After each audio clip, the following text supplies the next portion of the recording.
Di fatto l'ultima gara al femminile di questo sabato 4 gennaio, questa assoluta dei 200 stile libero, quindi le presentiamo alla 1 Giulia Raccagna, Idros, alla 2 Anna Marcotti, Gymnasium Pordenone, alla 3 Sofia Panizzolo, Team Veneto, 4 Martina Romaldoni, Vissauro, in 5 Angelica Piccini, Vissauro, alla 6 Martina Collodel, Nottoli Nuoto, alla 7 Dea Cadiur, Arinantes Torino, alla 8 Matilde Modolo, Idros.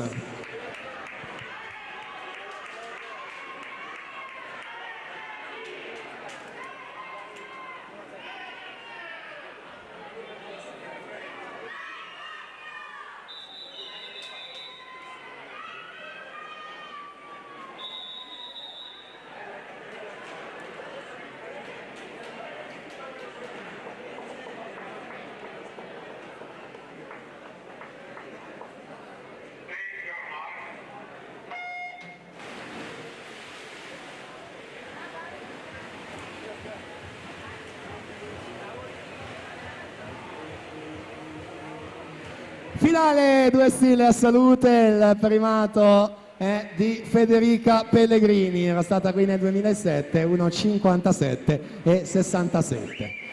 Martina Rombaldoni, Vissauro in corsia 4, specialista delle prove stile libero, è subito 27,75 per balzare al comando. Anna Marcotti 28,99, Angelica Piccini 29,18.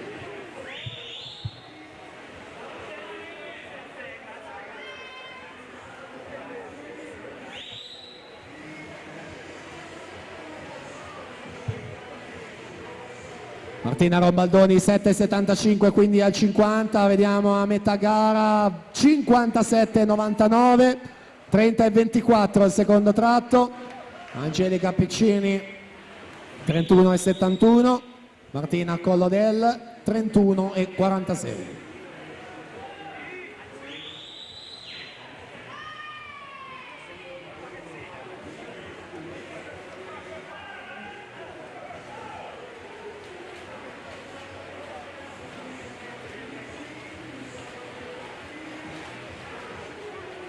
E 86, terzo tratto, quindi da seguire la lotta per le medaglie, seconda Piccini, terza Collodel.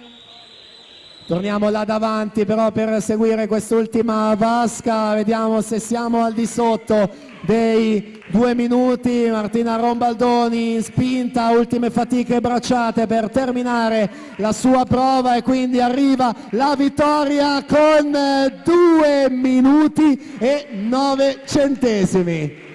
2.0009 per lei, Piccini 2.03,99, quindi Collodel 2.5 e 34.